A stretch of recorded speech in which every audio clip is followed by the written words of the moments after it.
আম sorry, আপনি বোধহয় আমাকে ভুল বুঝেছেন। থাক, কিছু কিছু বলতে হবে না। আসলে আমি বোধহয়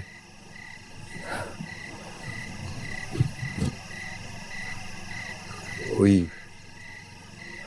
আমার পাশের বাসার ওই পিচিটা আমাকে একটা একটা কথা বলছিল। ভালো থাকার জন্য মাঝে মাঝে অভিনয় করতে হয়, মিথ্যা অভিনয়। আমার কোনো কিছুতে যদি আপনি কষ্ট পেয়ে থাকেন, আমাকে ক্ষমা করে দেবেন। আমি কিছু মনে রাখিনি।